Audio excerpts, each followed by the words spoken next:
Welcome to the Grief Bully podcast. I am your host, J.Nicole. Thank you for joining our weekly discussion around grief, mental health, and overall personal wellness. The Grief Bully podcast will serve as a vehicle to help you navigate life's journey. Be sure to subscribe, review, and share the podcast with anyone in your life that you think it will help. Let's bully grief together. What's up, beautiful people? Welcome back to another episode of the Grief Bully podcast. I am your host, J.Nicole. Today is Monday, July the 6th. We are rocking and rolling back in the studio. We have an impactful, powerful episode, I'm sure, that we're going to have today. I am not in the studio by myself, so it will not be another solo round. I know the last couple of weeks just been me and you guys, but I have a guest in here today that I think is going to be great. Before we get into the episode, I do want to take some time to thank our sponsors, BetterHelp, HELP. They are an online counseling company. They offer online therapy and counseling from your home, text message, video calls, whatever you'll be comfortable with, they will offer that for you.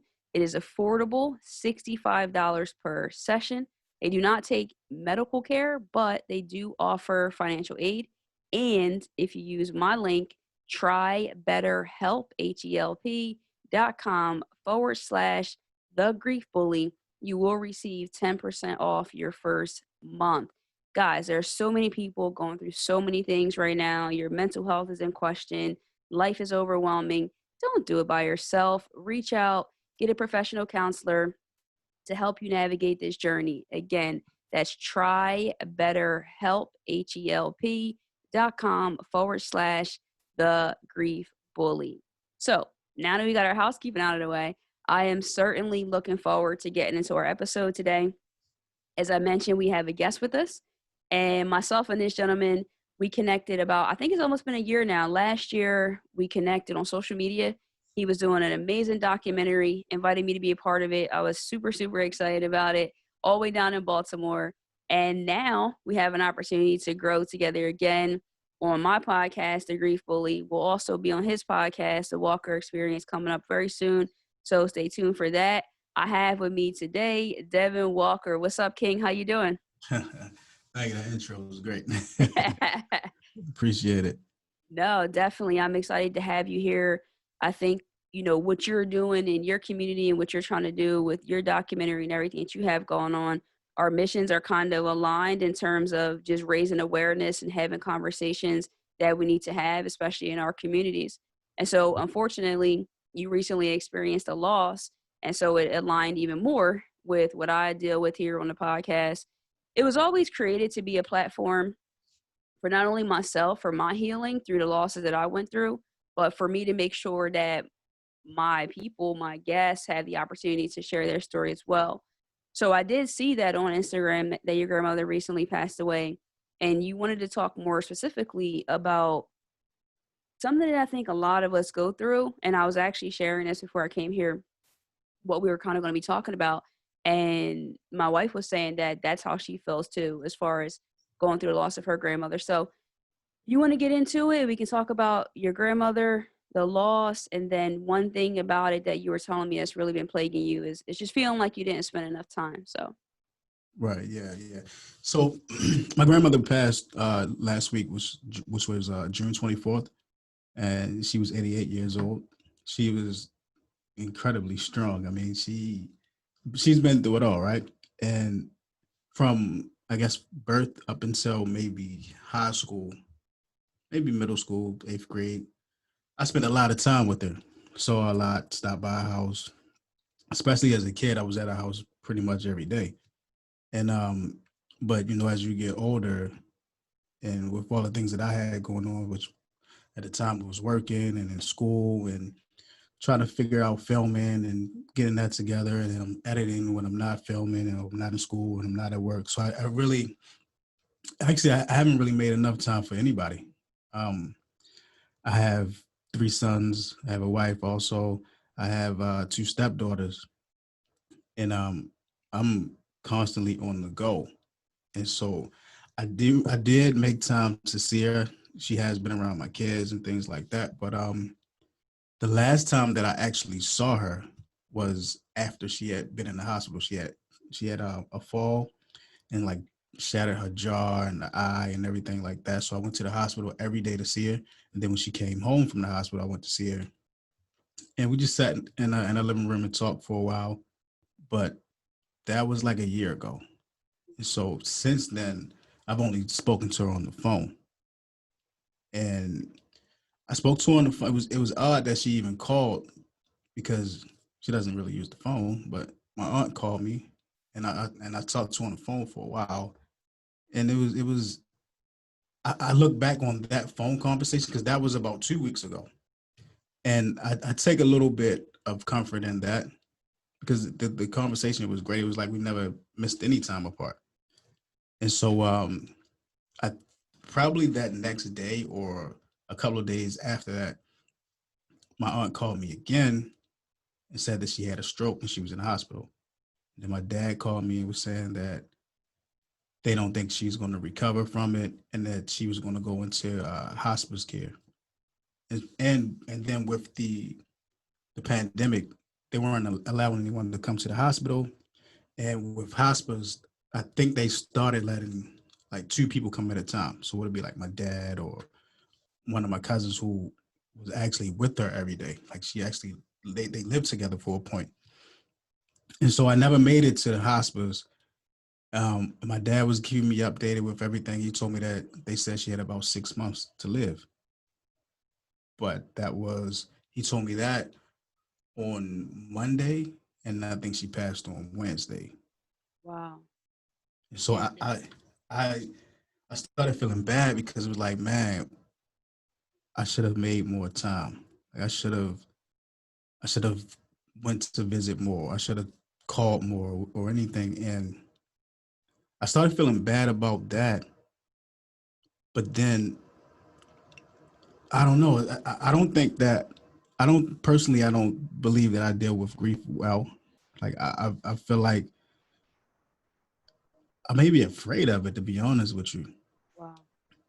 because like I've had other losses, and I think the way that I view things now is that I would rather provide for you or do things for you, be of service to you, and that's a great thing. But it kind of allows me to distance myself in a sense, and one, I don't think that's healthy, but I haven't really figured out another way to deal with it. Wow, you said so much there. Again, sorry for your loss, and I know how that can be. And I felt a deep amount of empathy for so many people who have lost people during the pandemic because the same thing you just said about the hospital limiting visitation, and you already were feeling like you ran out of time and you did not have enough time to spend with your grandmother. So I feel for you there, and I'm definitely sorry for that. I do applaud you for coming on the show and talking about it. One of the things that you said was that you think you don't deal with grief well and that you're scared of it. That's something that I think probably just sent chills through so many people that are listening to this that they're scared of it. And I think also to add to that, maybe a lot of people don't know what grief is. And so how did you come to the point where you figured that you're scared of it? Like, do you think that you ignored it or you just have let yourself feel a little and it was just too vulnerable for you? I think now I try to avoid it at all costs. And what I really I realized that I was this way when I had an uncle who passed away, right? And he died of a drug overdose. And so I remember growing up with him, he would tell my mom and my aunts, "Oh, I'm getting myself together. I'm going in the program." Cool, and they would listen to him, and he would do it. But he's coming back to the same environment, so he's going to eventually fall back into the same traps. And so it got to the point where I was an adult, and he started telling me these things, like the same things he was telling my aunts. And I'm like, all right, well, whatever. I don't understand. I'm not judging you. I don't, why you telling me? And he ended up dying, like maybe probably a week or two after that. And then I felt guilty. I was like, damn, I should have been a little more like sympathetic or whatever, maybe. And but I was like, well, I mean, I try to like tough it out, like, well, we all got choices to make. He made his choices, blah blah blah. And I was cool with that up until the night before the funeral, when I was at my grandmother's house, and I think had bought some clothes, and I was trying to change some clothes to go out real quick because everybody was there, and they had obituaries printed out, and I saw it, and I don't know why I was drawn to it, and I picked it up, and as soon as I looked at the picture, it was in color and everything. I started to cry, so I dropped it. Mm. I put it down. I was like, okay, this isn't what I want to do right now. So I put it down. The next day, I went to the funeral, and I was cool. I was trying not to cry. I don't know why we have this feeling that you shouldn't cry, or it's bad to cry, whatever. I don't know, but I tried my best not to cry at the funeral, and I was successful. I didn't cry at the funeral, but after the funeral, so my cousins and I, we were supposed to hang out. This was before I got married, long before I got married, but we had some girls. We were supposed to hang out with the girls and go and drink and party and have a good time. And I couldn't stop crying. It was like the weirdest thing. Like all of the girls were like, "What's wrong with him? Why do you Yeah, what's keep wrong with crying?" him? But I couldn't stop crying. And every song that we played on the CD at the time had me thinking about my uncle. And I understood, but I hated that feeling. And I think that was probably the toughest one that I had to deal with. A couple of years after that, one of my cousins was murdered, and we were all close. We were together every day. And I went to the funeral, but I didn't go to the burial.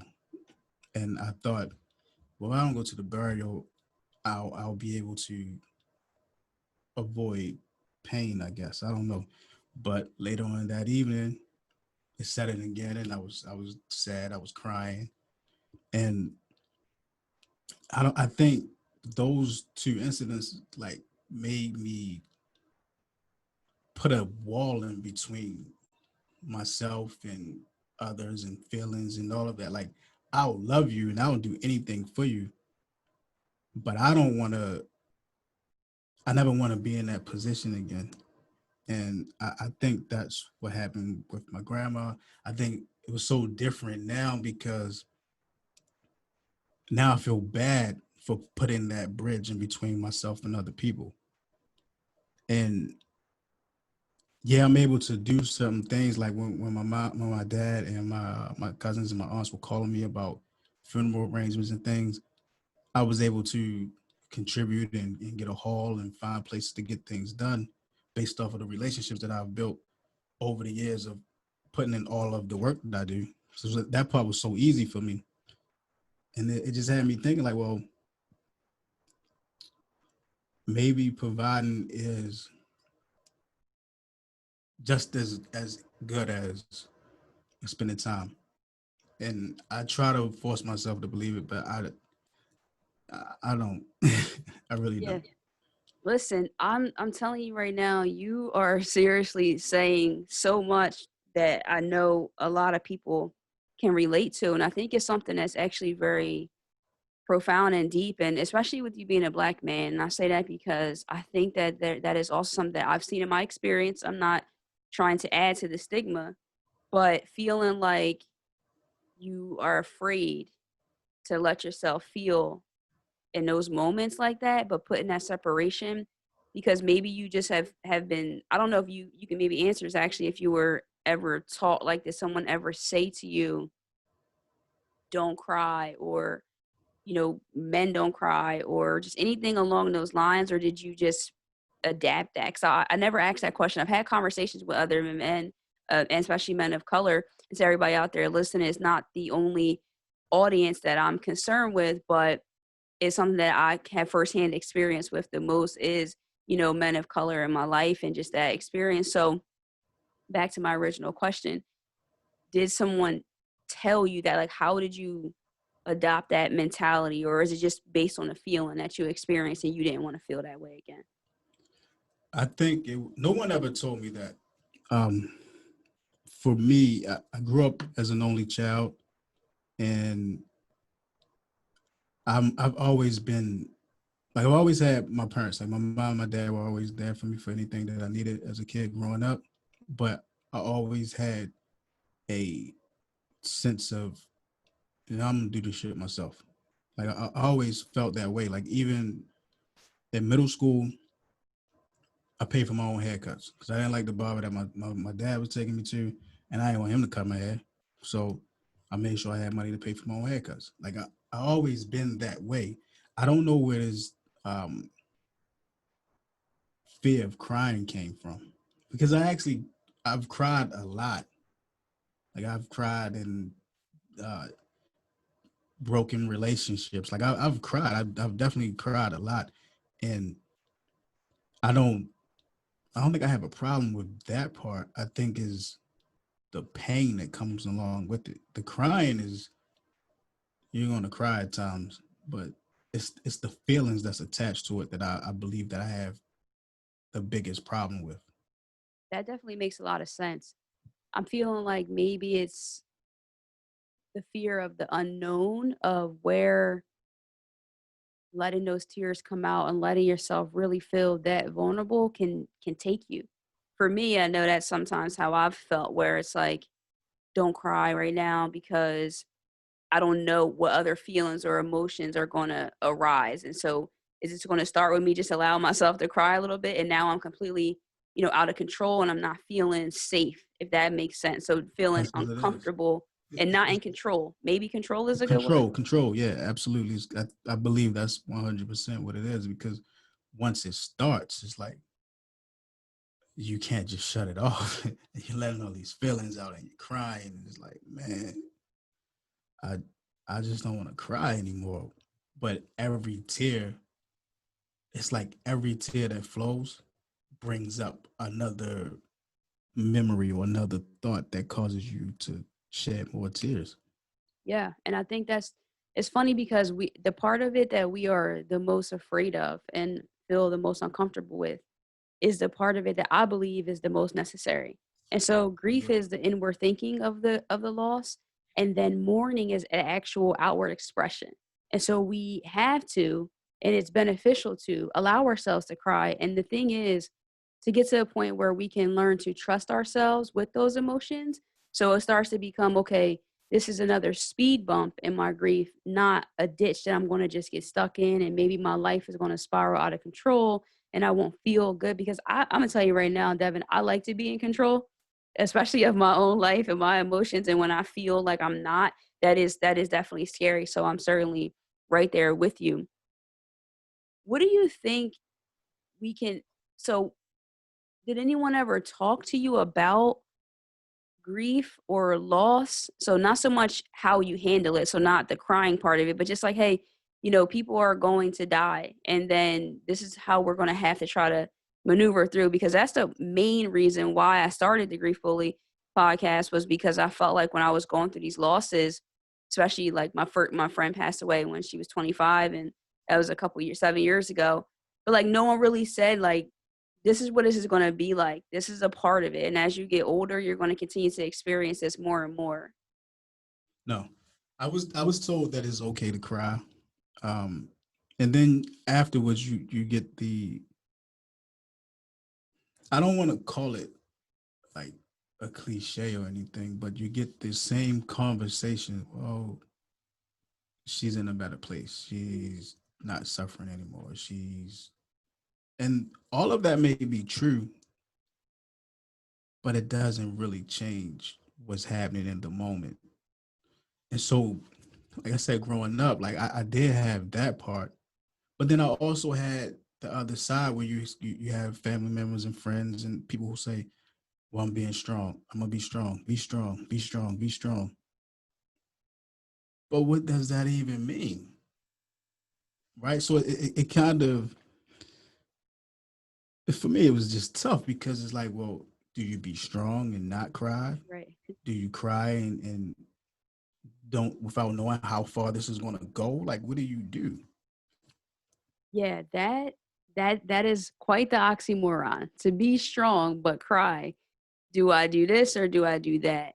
And I think what you said too, I actually recently made a quote about that is hearing that they're in a better place has never made me feel better.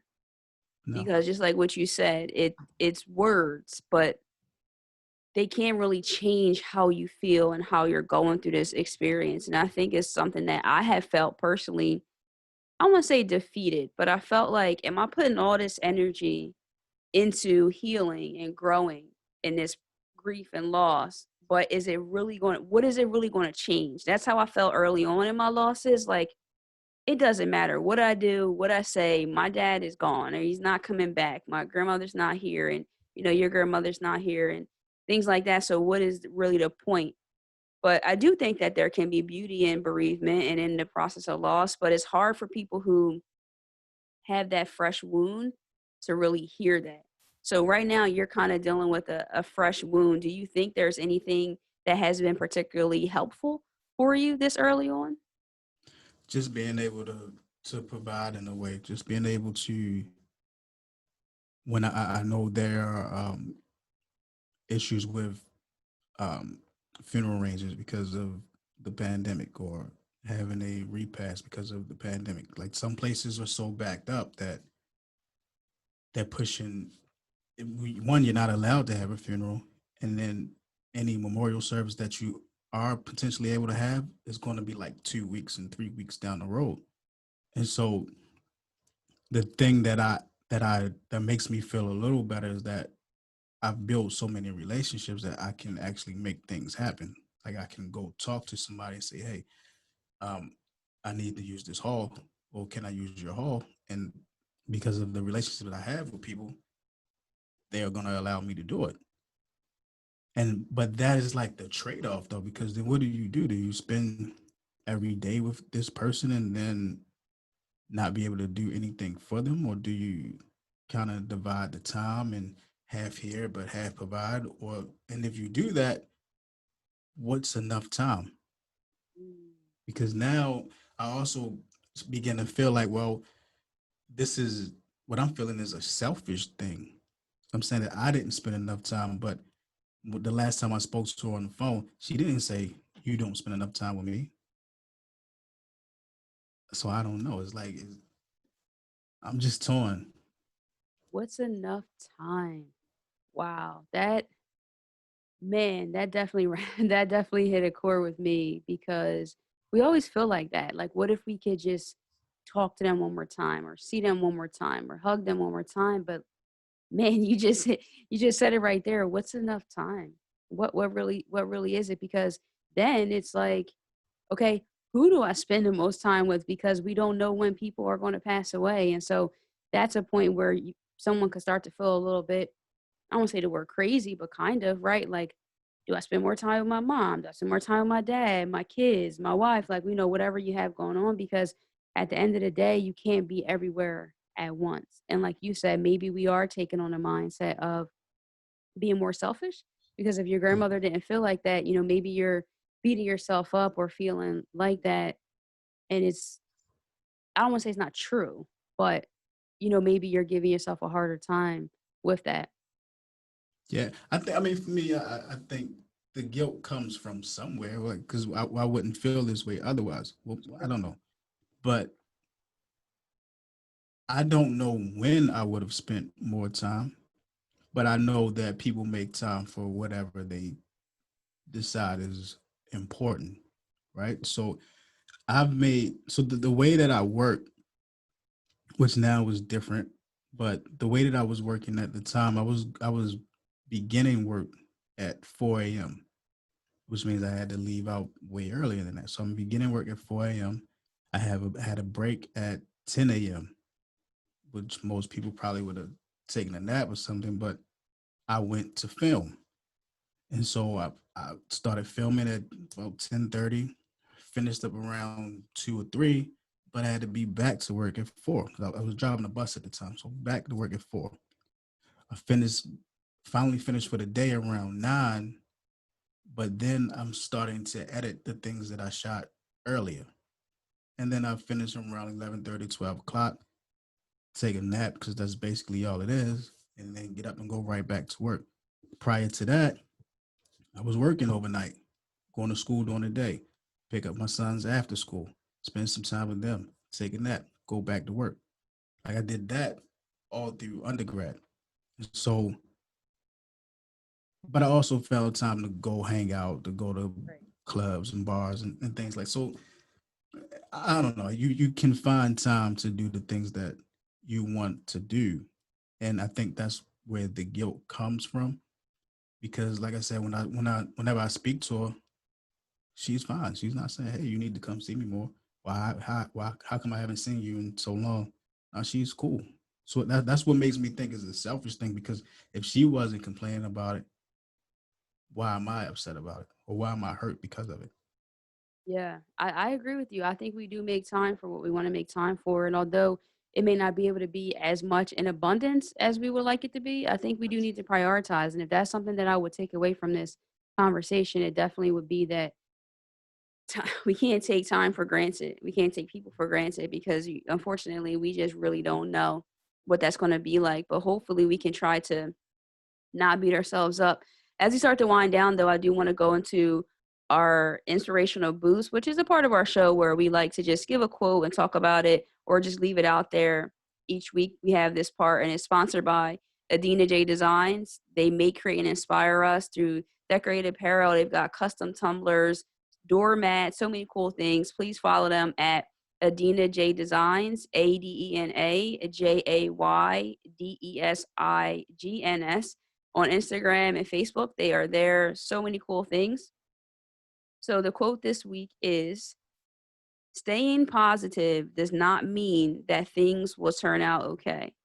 Rather, it is knowing that you will be okay no matter how things turn out. So again, staying positive does not mean that things will turn out okay. Rather, it is knowing that you will be okay no matter how things turn out.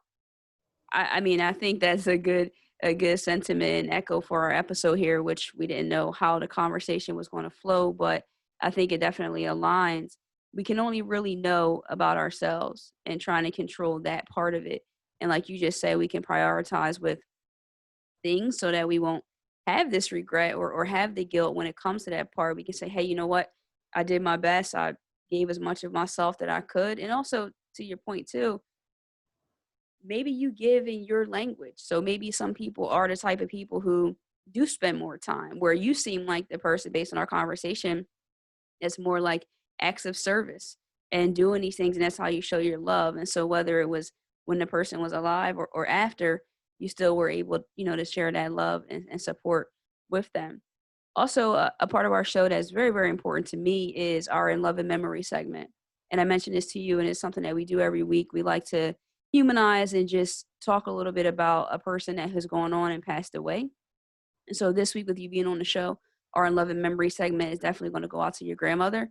And so we want to send our love out to your family, to yourself, and that's in love and memory of your grandmother, Ora Mae Griffin. And so may she continue to rest in peace and continue to fly high. If there's anything you want to say and add or anything about her, you definitely can. If you would like to, some guests do, some guests don't. Either way is fine. No. Yeah, no, it's no problem at all. But there is a couple things. So one, I would like to ask you two more questions, I think. And one is, if you had to choose a color for your grief, what would it be and why? This could be at any point in your grieving journey. It doesn't have to be pertain to this most recent loss, but if you had to choose a color, what would it be and why? Probably blue. Blue is actually my favorite color, but I feel like it's comforting. So probably blue. Yeah, comforting. Hey, I'm all for the blue, grieffully blue. That's the whole theme of my vibe. So I'm definitely with it. Before we start to get out of here, I do want to ask you: is there anything that you would like to leave our audience with? Some type of encouragement or hope or anything that's helping you in this moment or that you think that they could benefit from hearing? Um, I actually just recorded a quote that was just, it wasn't a quote, but it was just a feeling that I just had, and it doesn't necessarily pertain to grief, but just life wise in general. Yeah, life. And the feeling that I had, or the statement that I made was, if you feel like there's something that you need to do, or that you want to do, or that you're passionate about, just do it. Like, don't wait for permission from anybody to do it. Don't wait for anybody to do it for you. you do it. That's what you want to do. That's what you're passionate about. You make it happen. Otherwise, it'll never happen. Yeah, I love that. If you put it in somebody else's hands, who knows, and Right. I think that's definitely something that we can all apply to our lives and carry with us as we continue to move forward on our journey in our life. And tell the people, how can they follow you? I'm going to make sure that I drop everything in our show notes, but how they can follow you, talk about your podcast that's coming up so we can get those follows up and get everybody supporting you and your mission and your movement. Right. So my Instagram is Devin Walker Sr. DEVIN WALKERSR. And my podcast, The Walker Experience, is just basically I want to uplift, inspire, educate, and entertain as many people as I encounter. And so my podcast is basically about that. It's about just any everyday life. It's about current events. It's about motivation. And I just want to share that with as many people as I possibly can. I believe in I use quotes heavily. Like I read quotes and I apply it to my life however I can. I search for quotes. I read a lot. I listen to a lot of audiobooks. I listen to a lot of podcasts. And I believe that you never finish growing, and you should never stop learning. And because of that, I want to share those experiences with other people. I want other people to continue to grow, continue to learn, and just be inspired by life. Well, I'm inspired. I'm inspired by you. I'm inspired by your movement. I cannot wait for your podcast to just take over and just do great things. I'll make sure I link that in our show notes as well as where everyone can follow you on Instagram. Guys, it has been another great episode. I have enjoyed our guests. I hope you guys have as well. This is the end of episode 47. Listen, we're on YouTube, Facebook. You guys know I hang out the most on Instagram. So definitely follow me there at I_AM_J.Nicole. Guys, till next time, you already know. Love and light. Peace. Right.